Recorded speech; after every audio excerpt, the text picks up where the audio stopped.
আমার ছেলে হলো একটা, মেয়ে হলো আবার একটা, আমার তো আর নেই, কিন্তু বৌমার চাহিদা আমার ছেলে মিটাইতে পারছে না। আমি এর মধ্যে আমাদের একদিন মেলামেশা হয়, তো আমি বলছি কি তাহলে আমাদের হয়তো আবার বেবি হতেই পারে।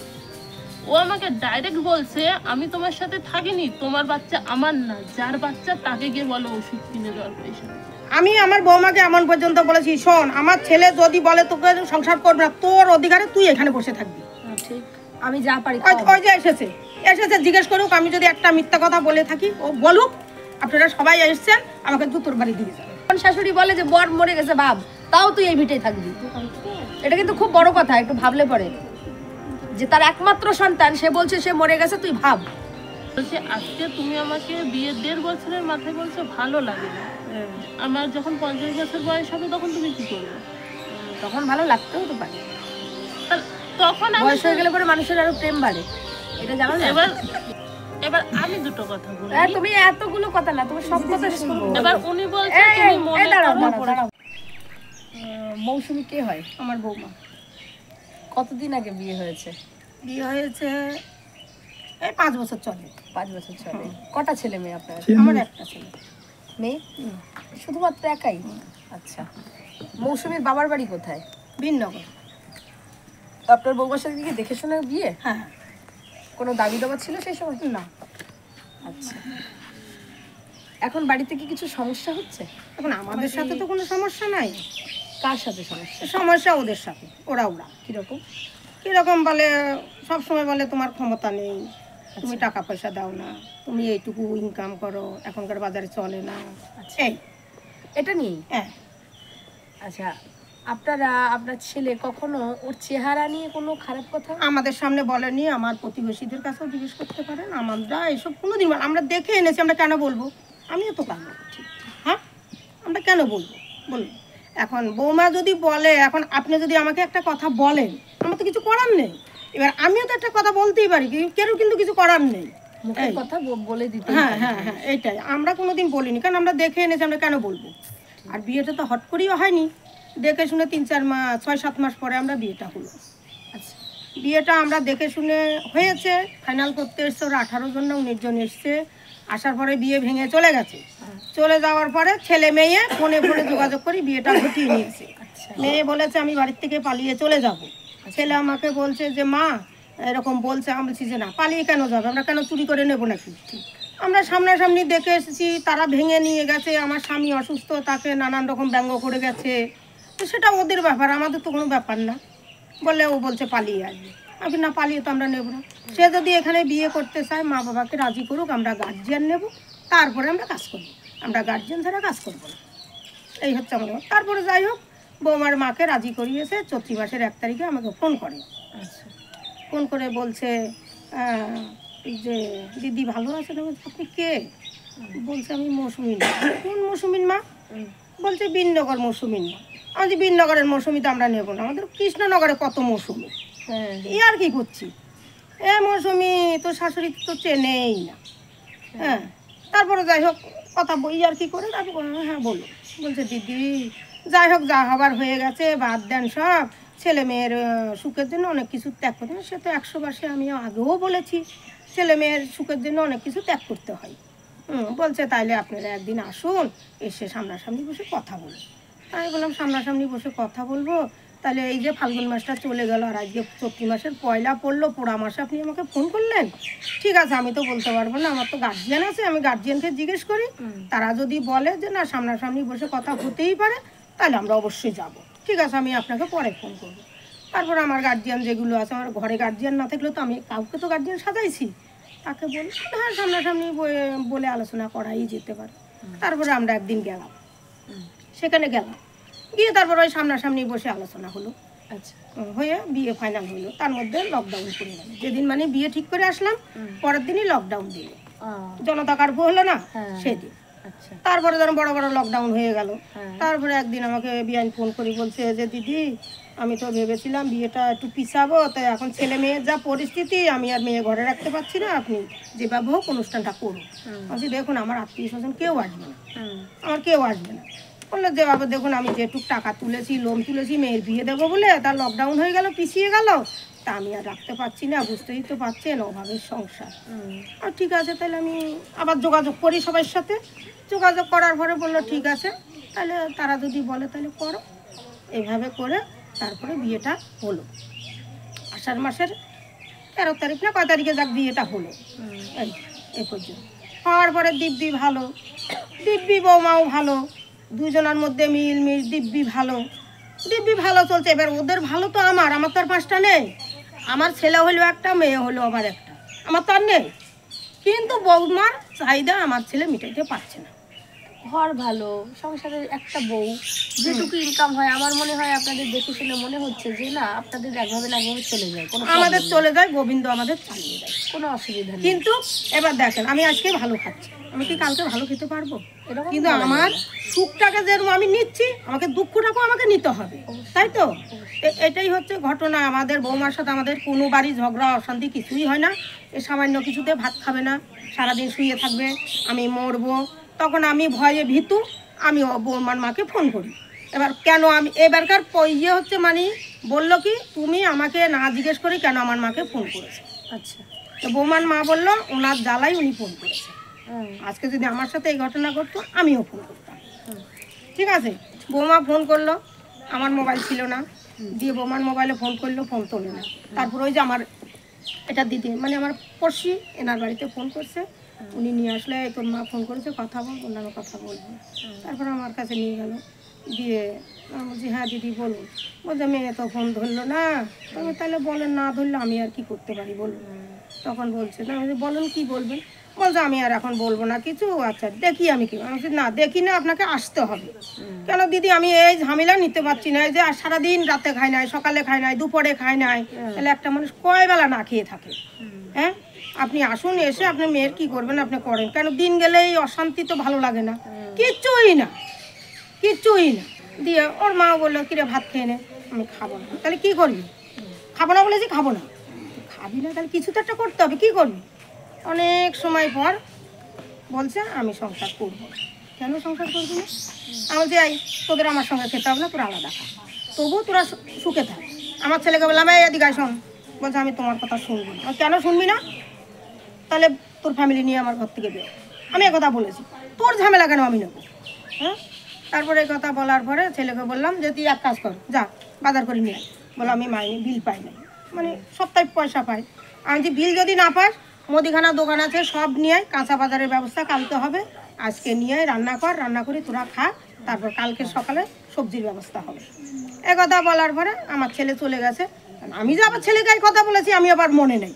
ছেলে দেখি ব্যাগ নিয়ে বাজার নিয়ে বাড়ি ঢুকছে। তা আমি আবার বলছি এই ব্যাগ আবার কি নিয়ে আসলি? বলছে কি আমি বাজার নিয়ে আসলাম, তুমিই তো বললা। তখন আমি এরকম করে হাত থাবড়াই আমি আবার এই কথা বলেছি, এই তো কাজের কাজ করেছিস, এ কথা বলেছি। বলার পরে তখন বড় একই কথা, আমি সংসার করবো না, আমি থাকবো না, আমি সংসার করবো না, আমি তো বলেইছি সংসার করবো না, তোরা জবরদস্তি করে দিয়ে গেলা। তখন ওর মা বললো তাহলে তুই যদি সংসারই না করবি, তাহলে সেদিন আমরা অতগুলি মহিলা মানুষ আসলাম, তাহলে সেদিনই তুই থাকলি কেন?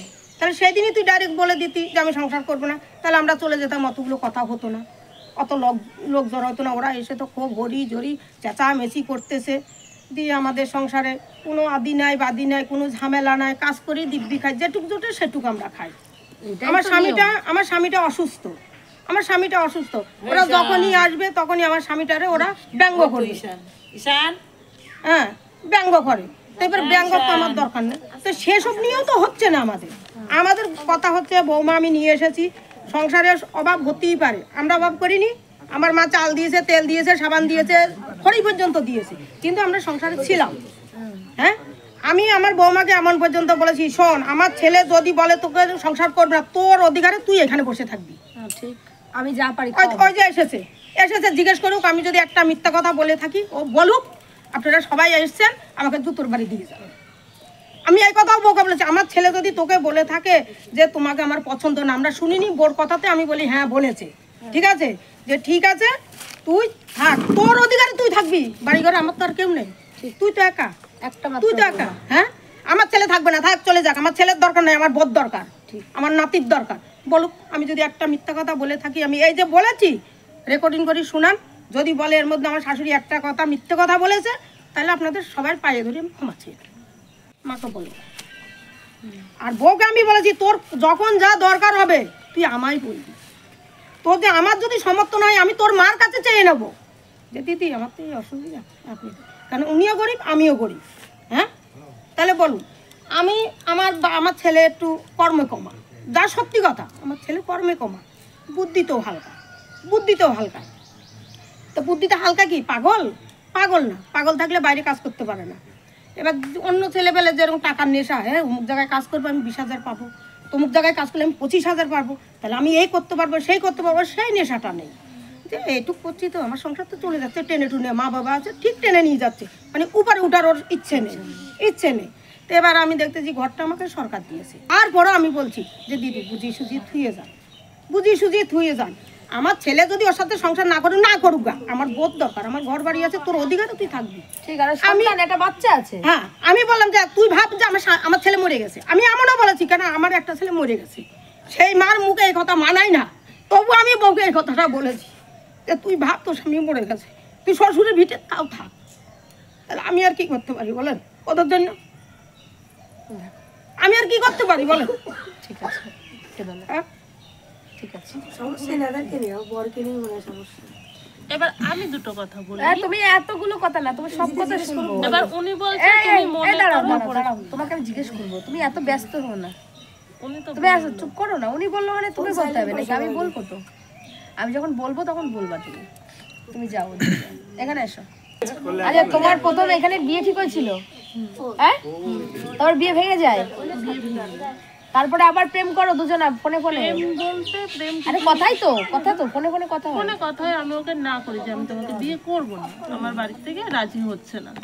ও তখন বলছে যে না বিয়ে আমি তোমাকে পছন্দ হয়েছে, আমি তোমার সাথেই বিয়ে করবো। বলছি না আমার বাড়ির লোক বলেছে তোমাকে মেনে নেবে না। তো ও তখন ওর জামাই ওর ভাই ওর কাকা সবাইকে দিয়ে আমার কাছে ফোন করি আমাকে রাজি করিয়েছে। সবাই বলেছে ছেলে খুব ভালো, একটা সংসার, কোনো চাপ নেই, কেউ নেই, কোনো ঝামেলা নেই, মৌসুমি তুমি আসো। ঠিকই তো, এটা তাহলে ঠিক আছে। বাবা মাকে বললাম, বাবা মা রাজি হলো, বিয়ে দিল। বিয়ে 3 মাস ভালোই চললো। 3 মাস পরে আমার ছেলে পেটে আসলো।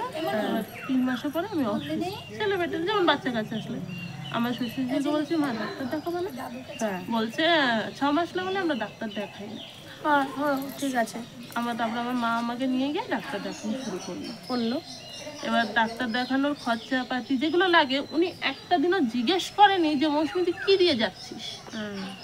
উনি আমাকে যাওয়ার সময় 100 টাকা 150 টাকা দেয়, কিন্তু ওটা এসে আমাকে রিটার্ন দিতে হয় ওনাকে। এবার আমার কথা হচ্ছে তোমার ছেলে যতক্ষণ আমাকে টাকা পাঠায় না, তুমি জানছো তোমার ছেলে আমাকে টাকা পাঠায় না, তাহলে আমি টাকাটা তোমাকে কোথা থেকে দিচ্ছি? তুমি তো আমাকে জিজ্ঞেস করবা। তো গেল, এবার ছেলে হওয়ার পরে আমার মাকে গিয়ে বলছে যে আপনি দেখে নার্সিংহোমে নিয়েছেন, আমি হলে নিতাম না, আমি একটু অপেক্ষা করতাম। এদিকে আমাকে এমার্জেন্সি ওটিতে দিয়েছে, আমি 7:30টায় ভর্তি হয়েছে, আমার 9টায় ওটি হয়েছে। যখন আমার হাজব্যান্ড বাড়িতে আসলো আমাকে নিয়ে আসলো, নিয়ে আসার পরে আমাদের মধ্যে যেমন স্বামী স্ত্রীর মধ্যে, ওকে যখন বলি ও তখন আমাকে বলছে তুমি অসুস্থ, তুমি আপনার সুস্থ হও। ঠিক আছে, আর বলছি ঠিক আছে আমি মেনে নিলাম। এবার ও আবার কাজে চলে গেল। এবার কাজে যাওয়ার পরে 3 মাস পরে আবার বাড়ি এসছে, সেম কেস। আমি বলছি তোমার প্রবলেমটা কি? বলছে তোমাকে আমার ভালো লাগে না। আমি বলছি আজকে তুমি আমাকে বিয়ের 1.5 বছরের মাথায় বলছো ভালো লাগে না, আমার যখন 50 বছর বয়স হবে তখন তুমি কি করবে? তখন ভালো লাগতেও তো পারে, তখন বয়স হয়ে গেলে পরে মানুষের আরো প্রেম বাড়ে, এটা জানো না? এবার তখন আমাকে বলছে, তখন কোনো কথা বলছে না। আমার শাশুড়িকে যখন আমি জানালাম, উনি আমাকে বলছে তুই মনে কর তোর স্বামী মরে গেছে। আমি বলছি মা মরে গেলে থাকা যায়, কিন্তু স্বামী আমার সাথে আছে, একসাথে আছে, অথচ স্বামী আমার নেই। উনি ওনার কথাটা ঠিক বলেছেন, তুমি যাই করো তাই করো, সংসার ছেড়ে যেও না। তুমি এই সংসারে সংসার করো, ছেলে আমার মরে গেছে সেটা ভেবে তুমি সংসার করো। এটা কিন্তু না ভালো কথা না দিদি, তুমি দাঁড়াও হয় কিনা তোমার কথা শুনছি তো, দাঁড়াও। হ্যাঁ একটুখানি চুপ করতে বলো না। দেখো আমি যেটা বলছি ও সেই প্রশ্নের উত্তর দিই, কি হয় না হয় তুমিও তো কারো সংসার করো, কেউ কথা বলো না। মানুষের ধৈর্য তো একটা সীমা থাকে, ধৈর্যের সীমা থাকে, কিন্তু সেই সীমাটা পর্যন্ত পৌঁছাতে হবে তো। কয়দিন বিয়ে হলো, কিসে অধৈর্য হলো? এই বাড়িতে কি অত্যাচার? না ননদের অত্যাচার সহ্য করতে হয়, না শাশুড়ি অত্যাচার? কোন শাশুড়ি বলে যে বর মরে গেছে ভাব তাও তুই এই ভিটেই থাকবি। এটা কিন্তু খুব বড় কথা, একটু ভাবলে পরে, যে তার একমাত্র সন্তান সে বলছে সে মরে গেছে, তুই ভাব তুই এই ভিটেটা কামড়িয়ে পড়ে থাকবি, তাহলে এটা কিন্তু খুব একটা ভাবার কথা। তোমাকে ভালোবাসে তোমার শাশুড়ি, হ্যাঁ হয়তো তার আর্থিক সমস্যা রয়েছে, সে তোমাকে পরিপাটি যত্ন পয়সা করি যেটুকু লাগবে সেটুকু দিতে পারে না, কারণ তাদের অভাব আছে সংসারে। আমি তো চাই না। তুমি চাওনি বলেই তো আজকে আমার কাছে গেছিলে। দামি জিনিস কখনোই চাইনি। উনি বলতে পারবে না যে আজ অব্দি আমার বৌমা আমাকে বলেছে আমাকে 2000 টাকা জিনিস কিনে দাও, আমার 500 টাকা কোনো জিনিস সময় বলেনি, ফালতু বলে না, আমি বলেছি আমি কখনো চাইনি এটা। আমাকে বলবে। আমার স্বামীকেও আমি এখনো অব্দি বলিনি যে আমাকে 2000 টাকার শাড়ি কিনে দিতে হবে বা আজকে আমাকে সোনার জিনিস বানিয়ে দিতে হবে, কখনো বলিনি। আমি যেটুকু জুটবে তুমি আমাকে সেটুকু দাও। আচ্ছা, তারপর ভালো সম্পর্ক। যাওয়ার আগে আমার যেটুক সমর্থ কিন্তু আচ্ছা আমি এখন শুনবো না, তুমি চুপ করো। বলো তারপর বলো। এর মধ্যে ও আমাকে বলছে যে আমি এর মধ্যে আমাদের একদিন মেলামেশা হয়, তো আমি বলছি কি তাহলে আমাদের হয়তো আবার বেবি হতেই পারে। ও আমাকে ডাইরেক্ট বলছে আমি তোমার সাথে থাকিনি, তোমার বাচ্চা আমার না, যার বাচ্চা তাকে গিয়ে বলো ওষুধ কিনে দেওয়ার পয়সা দিতে। তখন কেন উনি প্রতিবাদ করলো না ছেলের প্রতি? এবার আমি বলছি আমার বেবি 6 মাসের, তোমার মা তো আজ অব্দি বলতে পারবে না আমি একা বাড়ির বাইরে গেছি কোথাও। আমার বাবার বাড়ির থেকে আমি একা বাড়ির বাইরে বেরোই না, আমি পাড়ায়ও খুব কম বেরোই। তাহলে তোমার ছেলে এত বড় কথা আমাকে কেন বললো? ঠিক।